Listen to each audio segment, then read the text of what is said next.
지난 주간에 우리 장로님 기도하셨지만은 참 젊은이들이 많이 희생이 됐어요.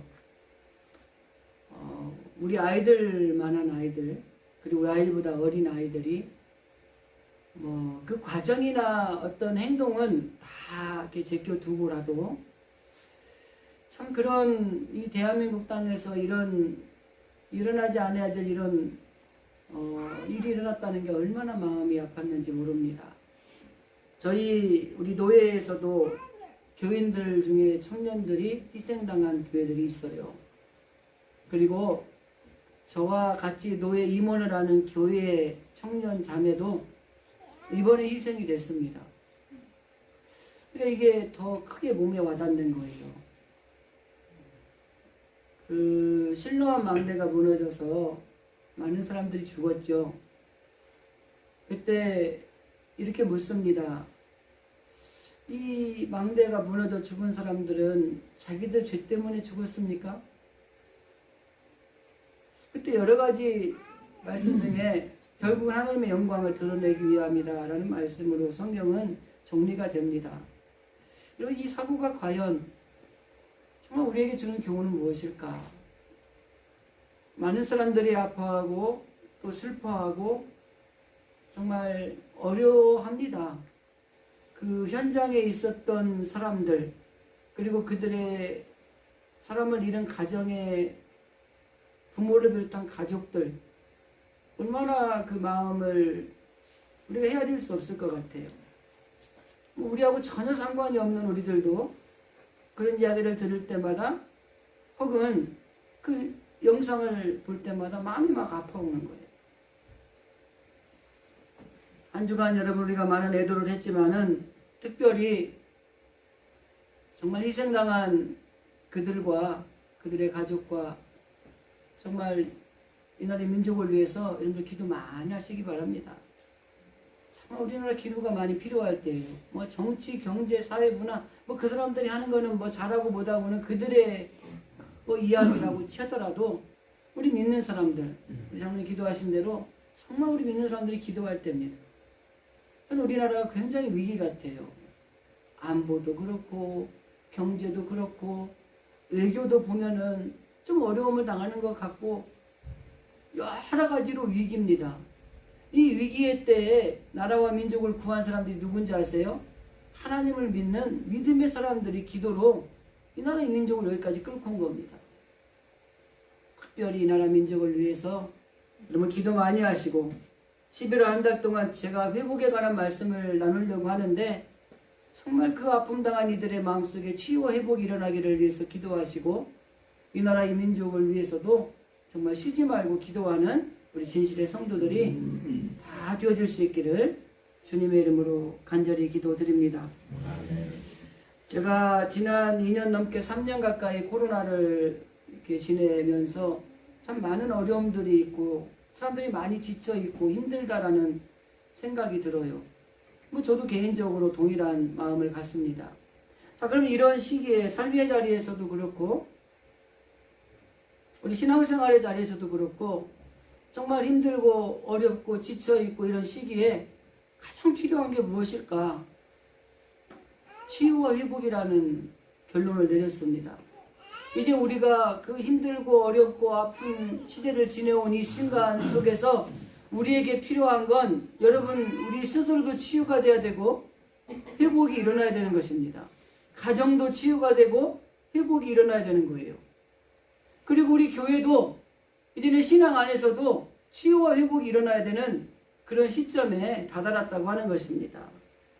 그래서 정말 우리의 몸과 마음과 또 영적인 모든 부분에서 정말 회복이 필요하다는 이런 절실한 마음을 느끼면서 정말 우리에게 영적으로나 육체적으로 우리에게 필요한 회복이 어떠한 것이 회복되어야 될 것인가를 한 달 동안 저와 여러분이 말씀을 나누면서 정말 지나간 아픔과 어려움과 지쳐있는 이 우리들의 몸과 마음과 영적인 부분에 있어서 이 한 달 동안 말씀 듣고 그 말씀 붙들고 기도하실 때에 우리 진실의 모든 성도들과 여러분의 가정과 일터와 그리고 하나님이 주시는 모든 자리에서 치유와 회복의 역사가 일어나기를 주님의 이름으로 간절히 기도드립니다.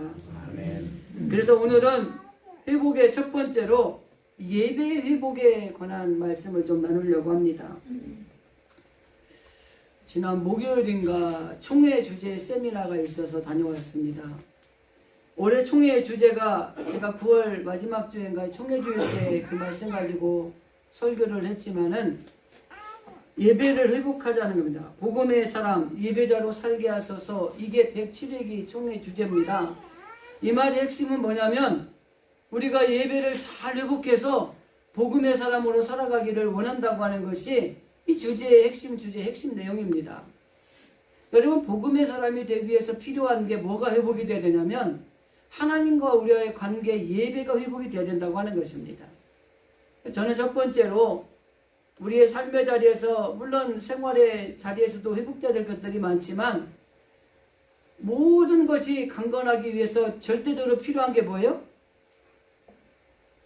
요한 사도가 우리에게 말한 게 뭐예요? 내 영혼이 잘 되면 내 범사가 강건해진다고 하는 것입니다. 그래서 우리는 육체적인 것, 삶의 자리에서 모든 것들이 회복되기를 추구하고 앞장서기보다 내 영혼이 참 회복되는 모습을 통해서 이 땅에 주어진 삶에서 회복의 역사가 더불어서 일어나는 복을 받아야 되는 거예요. 근데 세상 사람들은 어떻게 생각하냐면 세상에 있는 것들로부터 치유되고 회복되기를 원하는 거예요. 그렇기 때문에 정말 중요한 건 뭐예요? 그 세상에서의 치유와 회복이 일어날 수 있어요. 그러나 우리의 영적인 부분이 회복되지 않으면 안 된다고 하는 것입니다.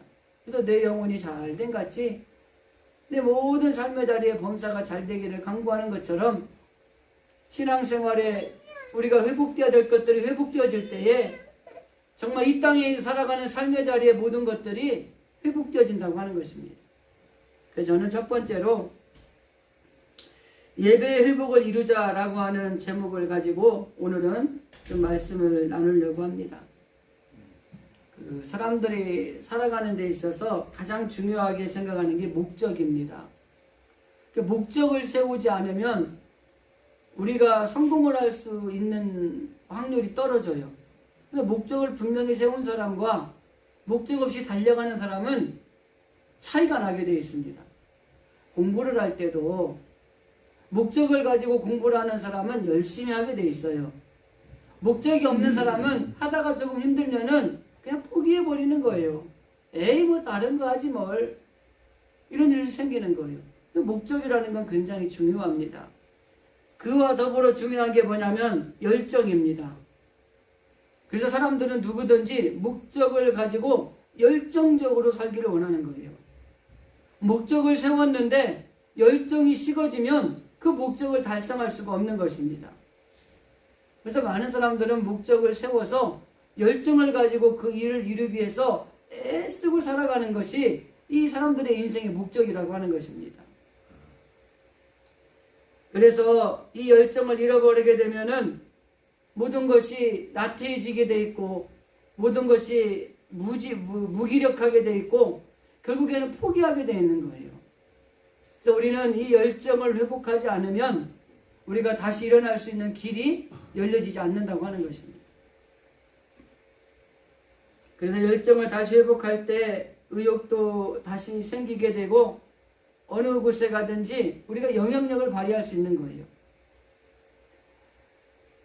많은 사람들이 이야기할 때 우리가 어느 공동체에 가면 세 가지 부류가 있다 그래요.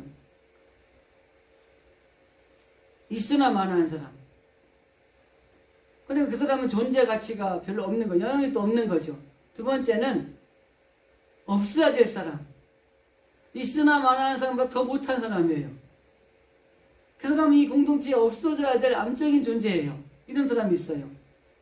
그리고 세 번째는 꼭 있어야 될 사람.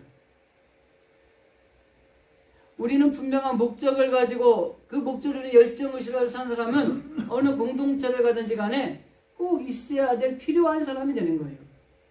그게 교회가 됐던, 그게 우리가 주어져 있는 사회 공동체가 됐던, 우리의 가정이 되었던지 간에 우리는 어느 곳에 있든지 간에 꼭 필요한 사람이 되어야 된다고 하는 것입니다. 그래서 어떤 열정과 감격이 이 회복이 되어지지 않으면 안 된다고 하는 것입니다. 계시록 3장에 보면은 교회, 라오디게아 교회인가요? 거기에 교회 주님이 말씀하시면서 책망하는 내용이 등장을 합니다. 뭐라고 그러냐면 네가 사든지 뜨겁든지 해라. 차지도 않고 뜨겁지도 않고 미지근한데 내가 그것을 참아 볼 수가 없어서 토하여 버릴 것이다. 이런 말씀이 있어요. 이 말은 뭐예요? 분명한 목적을 가지고 살아야 된다는 겁니다. 우리가 예수를 믿는 것도 분명한 목적을 가지고 예수를 믿으셔야 돼. 한번 믿다가 잘 되면 좋고 안 되면 말고, 그러면 안 되면 말고가 많은 거예요.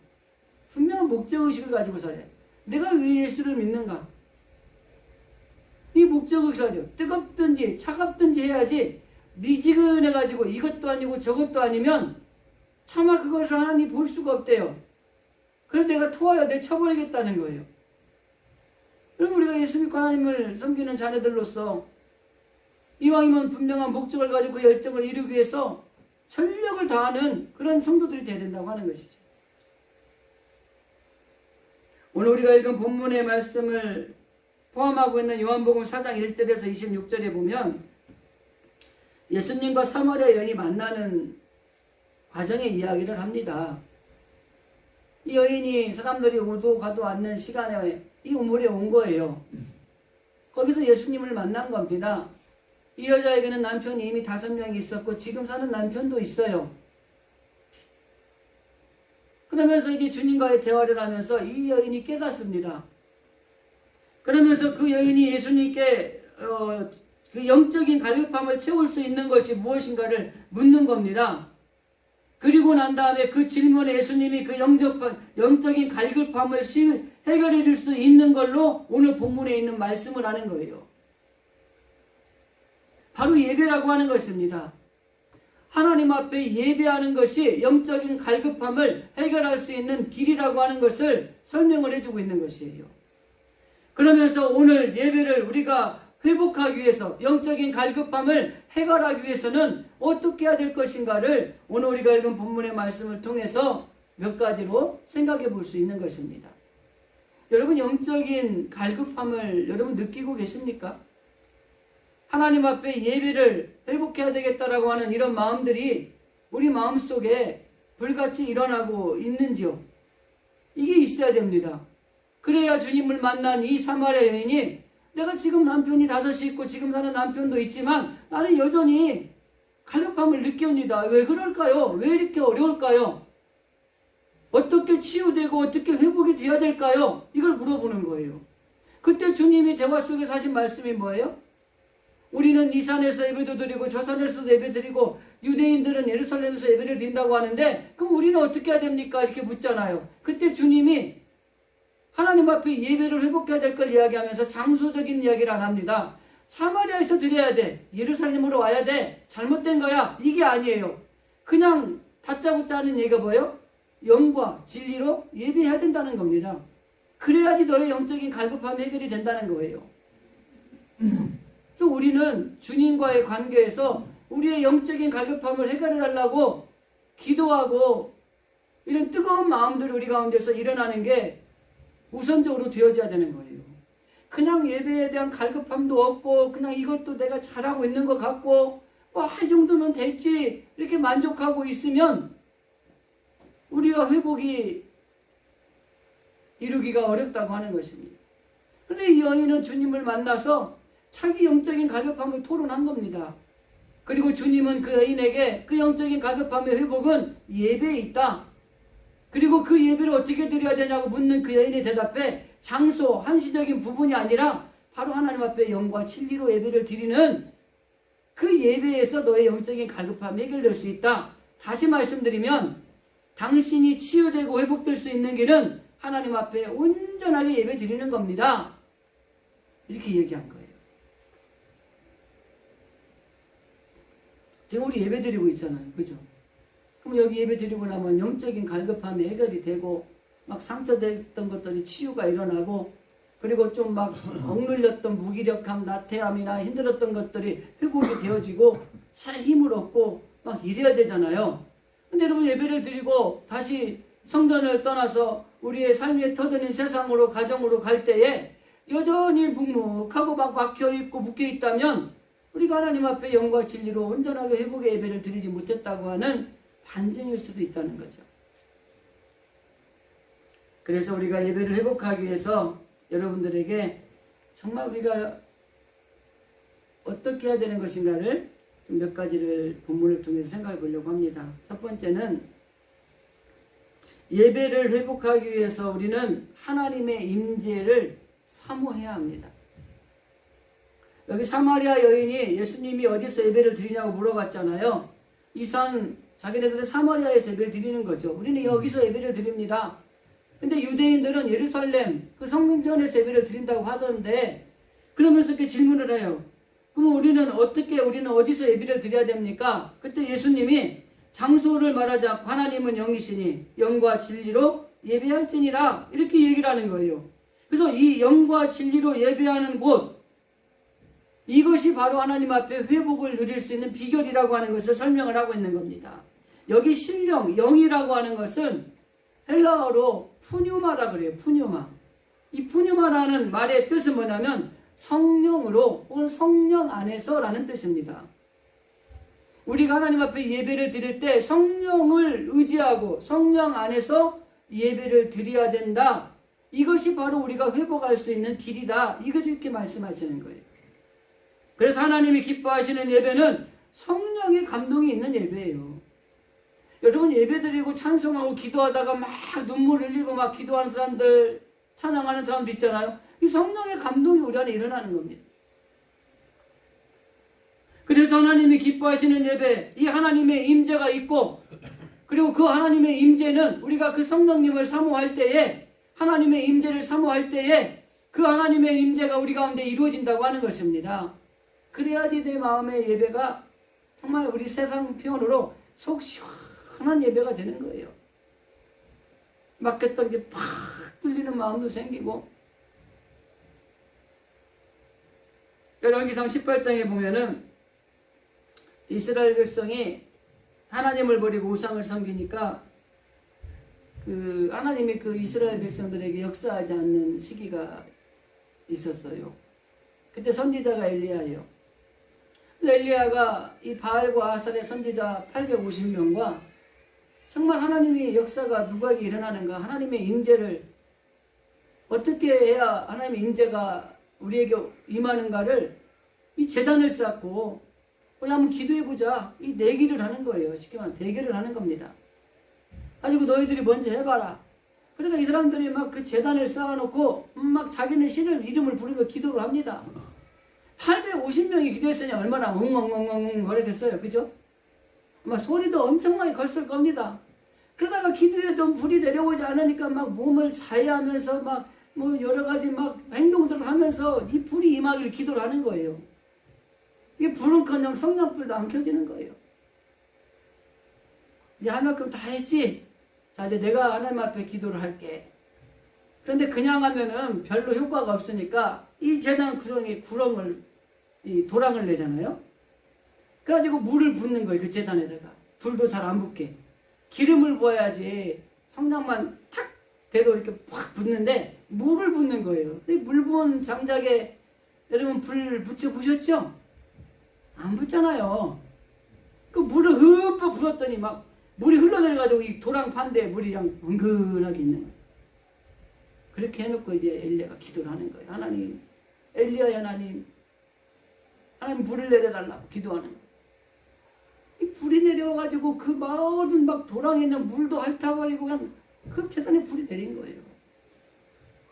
그때 이 엘리야가 하나님 앞에 기도합니다. 이렇게 기도합니다. 하나님이 참신인 것을 저들에게 알게 하여 저들이 하나님께 다시 돌아오게 하옵소서. 이스라엘 민족이 이방 우상을 숭배하며 하나님을 떠났던 이 시기에 이 대결로 인해서 저 백성들이 하나님이 참 하나님인 걸 깨닫게 하시고 여기에 불을 내려주셔서 저들이 다시 하나님께 돌아오게 해주십시오라고 간절하게 기도했을 때 거기에 불이 내렸다고 하는 것입니다.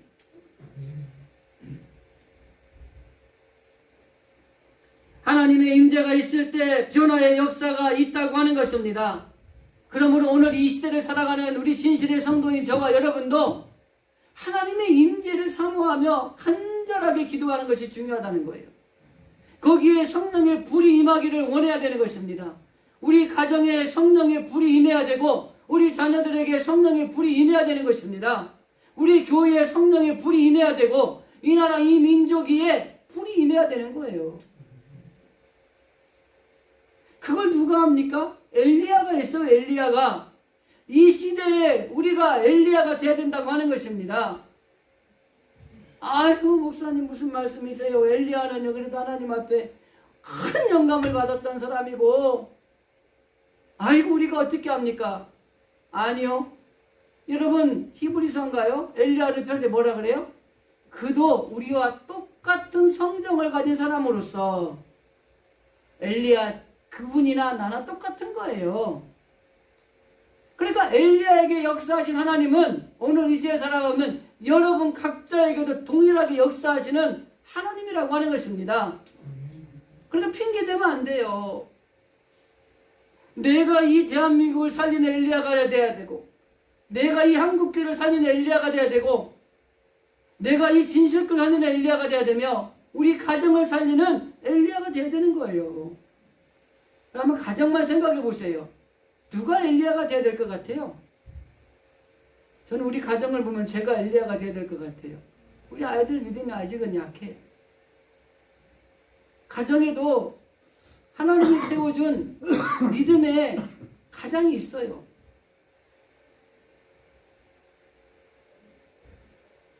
이렇게 하나님의 임재를 사모하고 성령이 임할 때 우상이 무너지게 되고요. 우상이 떠나가게 됩니다. 850명의 선지자들이요. 그 사건에서 패하고 난 뒤에 뭐 그게 이제 잘했냐 못했냐는 둘째치고 그 사람들을 기소시내과에 데려가서 다 죽여버립니다. 승리죠. 하나님과 세상에서 갈등하던 사람들이 바로 이 하나님의 임재를 사모하고 성령이 임할 때에 하나님께 돌아간다고 하는 것입니다. 네가 어느 편에 설 거냐? 나는 오직 여호와만 섬기겠는데 네가 저 건너편 땅에서 섬기는 이방의 신을 섬기고자 하면 거기 선택해서 가라. 그러나 나는 오직 이 하나님 여호와만을 섬기겠다. 여호수아가 얘기한 거잖아요. 오늘날 우리는요 이 선택의 기로에 살아가고 있는 겁니다. 하나님의 임재를 사모하고 우리의 성령이 임하면 세상과 하나님과의 가서 갈등할 때에 하나님을 선택할 수 있다는 거예요. 하나님께 돌아온다고 하는 것입니다. 그런데 우리가 하나님의 임재를 사모하지 않고 성령이 우리 가운데 역사하지 않으면 우리는 하나님을 떠나고 세상의 것들을 선택하게 돼 있다고 하는 것입니다. 그래서 이 하나님의 임재를 사모하고 성령이 임하면 죽은 자가 살아나기도 하고 홍해가 갈라지기도 하고 요단강도 갈라지고 옥문이 열리기도 하고 병든 자가 치유되는 이런 놀라운 일들이 일어나는 거예요. 하나님이 임재하실 때 귀신이 쫓겨납니다. 옛날 좋지 않던 성품들이 다 죽어지고 심정이 새롭게 되고 마음의 평화와 기쁨과 감사가 넘치게 됩니다. 여러분의 자리에 있는 삶의 문제가 해결이 되고 우리의 삶의 변화가 일어나기 시작을 합니다. 수많은 기적들이 내 앞에서 일어나는 걸 경험하게 된다고 하는 것입니다. 그렇기 때문에 우리는 하나님의 임재를 사모함으로 우리가 예배를 회복하는 놀라운 성도들이 되어야 된다고 하는 것이. 제가 신비주의자는 아닌데 하나님의 임재를 사모하고 주의 성령이 우리 가운데 임재할 때 우리들의 삶 가운데 놀라운 기적과 축복이 주렁주렁 열매 맺게 될 줄로 믿습니다. 그래서 우리 예배의 열정을 회복하기 위해 정말 필요한 건 뭐예요? 하나님의 임재를 사모해야 돼요. 하나님 내 안에 언제나 오셔서 정말 주님과 함께 해주십시오. 이렇게 사모할 때 예배 회복의 열정이 회복이 되고 하나님이 기뻐하시는 온전한 예배자가 될 때에 그에 따르는 놀라운 축복이 있다고 하는 것입니다. 두 번째, 우리가 예배가 정말 회복하기 위해서는 예수님의 구속을 찬양해야 된다고 하는 것입니다. 아까 첫 번째는 영으로라는 표현을 할 때 성령 안에서라는 말을 얘기했잖아요. 근데 여기 예배에 대해서 주님이 마치 두 가지를 얘기하죠. 신령 옛날 거 지금은 영으로 되어 있죠. 영과 진리로. 진리가 헬라어로 뭐냐면 아레스데이아입니다. 아레스데이아. 이 말은 뭐냐면 진정으로 혹은 진리로, 진리 안에서라는 뜻입니다. 그러니까 이 요한복음에 보면은요, 이 진리를 표현할 때 하나님의 말씀을 진리로 많이 표현을 합니다. 그런데 그와 더불어서 이 진리를 표현할 때 가장 많이 쓰는 비유가 뭐냐면 예수님 자신을 사용할 때 진리라 그래요. 그러니까 우리가 성령 안에서 성령으로 하나님 앞에 예배를 해야 돼요. 하나님의 임재를 사모하면서. 두 번째는 예수님, 그 진리 되신 예수님 안에서 그 예수님이 우리를 구속하신 것들을 찬양하는 마음을 가지고 하나님 앞에 나아가야 된다고 하는 것입니다. 우리가 구원에 대해서 잘 알잖아요. 하나님이 자기 하나밖에 없는 독생자 아들을 나가 죽어야 되는데 나를 살리기 위해서 그 아들을 죽이시기 위해서 이 땅에 보내신 거잖아요. 그리고 그분이 돌아가심으로 인해서 내 모든 죄가 사해진 거예요. 그래서 우리는 구원받은 사람이 된 거예요. 그래서 우리는 예수님을 믿음으로 말미암아 구원을 받은 하나님의 자녀들이 된 겁니다. 이 구원하신 예수님을 찬양하는 거예요.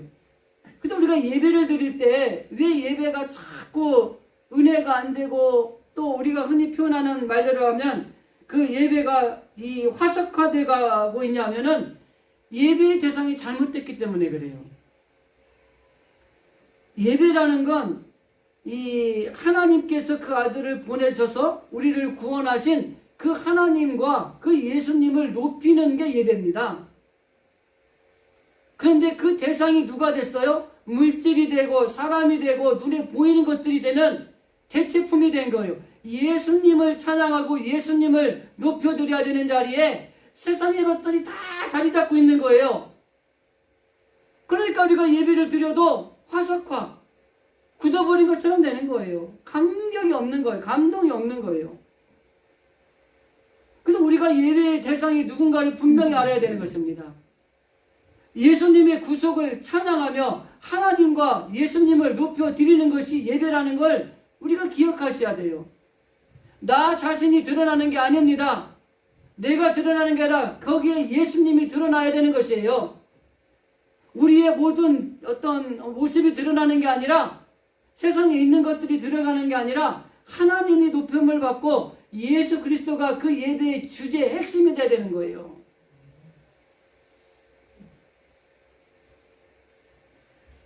그 구약시대에는 짐승으로 제사를 드렸잖아요. 근데 그 짐승으로 제사를 드리는 핵심이 뭐냐면 죄를 지으면 죽어야 돼요. 구약시대에는. 내가 구약시대에 살았다면 내가 죄졌잖아요. 내일 죽어야 돼. 아니 무서운 시대가 구약시대예요. 근데 내가 죽지 않고 내 대신에 이 짐승이 죽는 거야. 그래서 구약의 제사를 보면은 이 죄진 사람이 그 짐승을 끌고 와요. 내가 죄에 따라서 소도 끌고 오고 양도 끌고 오고 뭐 그 가정 형편에 따라 비둘기 새끼도 가지고 와요. 가지고 와서 그 제사장이 그 수에다 안수를 해요. 이 사람이 죄를 지어 죽어야 되는데 이 짐승한테 전가를 하는 거예요. 그리고 나서 이 사람은 이 짐승 대신에 살고 이 짐승이 죽는 거예요. 가지고 제사장이 그 양을 잡는 거예요. 여러분 성막론 공부 안 해보셨죠? 성막론 공부하면 정말 처절하게 느껴지는 게 있어요. 제사장이 그 양을 잡을 때 이 양이 얼마나 고래고래 술을 칠까요? 죽기 싫어서. 근데 그 잡는 거예요. 회막에서 잡고 이 번제단에 올리기까지 각을 뜨고 다 이렇게 분리하는 거예요. 그리고 그 피를 가지고 제단에 올려서 불이 내리면 이 사람의 죄가 사해지는 거예요. 이 구약의 제사입니다. 신약에서는요, 그 짐승이 예표가 되는 예수님이 단번에 우리 죄를 대신해 돌아가신 거예요. 그래서 우리가 하나님 앞에 예배를 드린다라는 것은 하나님의 아들이신 그 예수 그리스도가 핵심이 돼서 그분을 찬양하고 그분을 높여 드리는 것이 예배입니다. 예배. 근데 우리는 우리의 생각과 이 땅에 있는 사람과의 관계와 뭐 이런 것들을 가지고 예수님 자리에 다 올려놓는 거예요. 그래서 그것이 물질이 되기도 하고 명예가 되기도 하고 학식이 되기도 하고 어떤 사람이 되기도 하고, 그래서 예수님이 높아져야 되는데 내가 높아지는 경우가 너무 많은 거예요. 그래서 예배가 예배 같지 않고 은혜가 은혜 같지 않는 거죠. 하나님이 받으시는 예배는 외적으로 거룩한 의식이 아니라 또 우리의 정성도 아닙니다. 우리의 죄를 사하셨다는 것에 근거해서 하나님과 예수님을 높여드리는 것이 예배라고 하는 것입니다. 우리가 막 정성스럽게 드리는 예배가 잘 드리는 예배라고 착각할 때가 있어요. 나쁘다는 거 아닙니다. 그렇게 드려야 되는 게 맞아요. 그러나 그 정성과 더불어서 그 안에는 뭐가 나타나야 돼요? 하나님과 예수님을 높여드리는 이 자세가 나타나야 되는데, 여러분 우리 헌금 1억 했다고 칩시다. 얼마나 우쭐될까요? 주님은 분명히 말씀하세요. 물질을 보시는 게 아니라 그 마음을 보시는 거예요. 단돈 1,000원짜리 한 장을 함께 드리면서도 정말 하나님을 높여드리고 예수님을 높여드리는 그 마음을 가지고 예배하는 자의 그 예배를 기뻐 받으시는 거예요.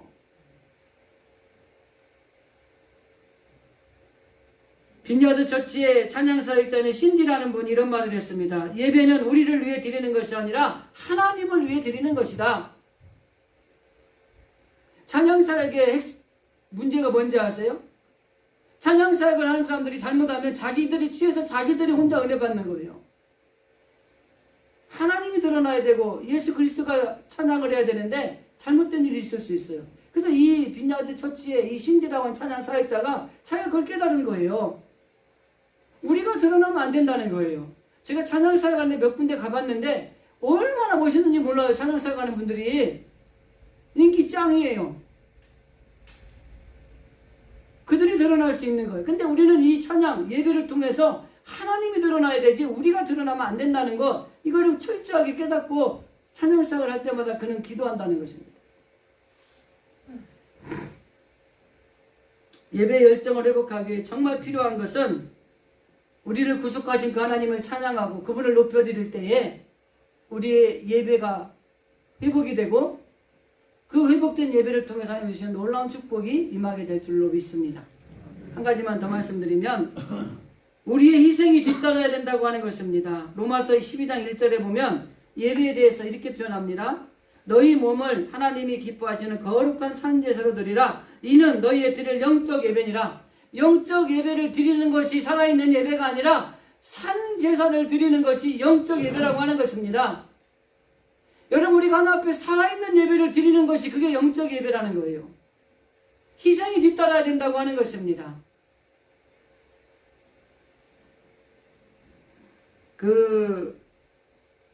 요한복음 12장에 보면은 예수님이 나사로의 집에 들어갔을 때에 마르다가 예수님을 위해서 막 음식장만을 해요. 근데 마리아는 주님 앞에 앉아서 이렇게 말씀을 듣고 있는 거야.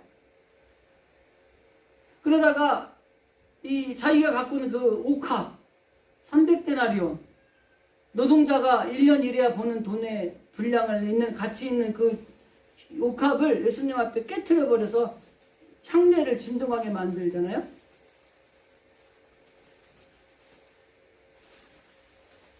여러분 예배는 희생이 있어야 된다고 하는 것입니다. 옥합을 깨트리는 이런 자세가 필요하다고 하는 거예요. 그 마리아가 예수님 앞에 엄청난 금액의 가치 있는 걸 투자한 것입니다. 그리고 또 한 가지는 가룟 유다가 이야기하잖아요. 가난한 자들에게 주었으면 좋았을 걸 왜 그걸 허비하냐, 이런 비난도 감수해야 되고요.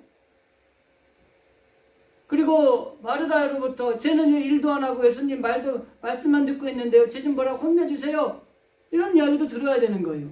근데 이 여인은 주님 앞에 나가서 말씀을 듣는 중에 자기의 가진 모든 것을 드리는 희생을 드렸다고 하는 것입니다. 오늘날 학생들은 예배를 안 드리는 것들을 안 드리고 학원이나 이런 데 가는 걸 당연하게 여기는 학생들이 너무 많아졌어요. 그리고 시험 기간이 되면은 교회는 안 가는 게 맞는 거예요. 그럼 시험 기간이 되니까 교회를 가서 기도해야죠. 어른들도 다 본인들 할 거 하고 나서 시간 남으면 예배드려요. 기울 때 성경책 요즘에 들고 다니는 분들도 드물어지긴 했어요. 그죠? 끝나고 또 어디 바쁘게 가야 되니까 들고 오면 안 돼. 요즘 교회가 또 그렇게 만들기도 하죠. 예배는 희생입니다. 물질이든 시간이든 그리고 우리의 육체와 마음을 투자해야 된다고 하는 겁니다.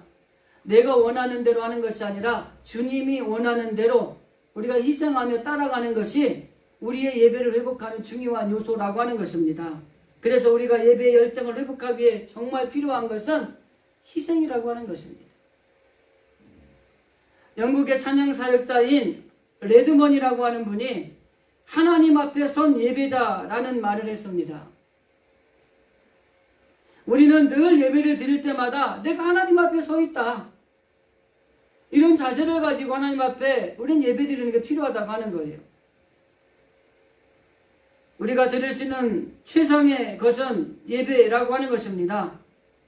코로나로 인해서 예배의 열정을 잃어버린 이 시대에 정말 우리에게 필요한 건 뭐예요? 예배 회복이라고 하는 것입니다. 예배의 열정을 회복할 때 하나님의 임재를 경험하게 되고 우리의 영혼이 소성케 되고 우리의 마음에 평화를 얻게 됩니다. 예배의 열정을 회복할 때에 우리 삶 가운데 치유가 일어나게 되고 삶의 변화가 일어납니다. 그리고 예배를 사모하고 예배의 생명을 겁니다. 그렇게 될 때에 우리는 온전한 예배를 드리는 삶을 살아갈 수 있는 것입니다. 오늘 예배를 드리는 우리 진실의 모든 성도들이 코로나로 인해서 정말 힘들고 어렵고 지쳐있는 이 시대에 회복되어야 될 것이 무엇인가? 예배의 열정을 회복하는 것입니다. 하나님의 임재를 사모합시다. 예수님의 구속을 찬양합시다. 그리고 주를 위해서 희생하는 삶을 살아가십시다. 이러한 모든 진실의 성도들이 되어질 수 있기를 주님의 이름으로 간절히 기도드립니다.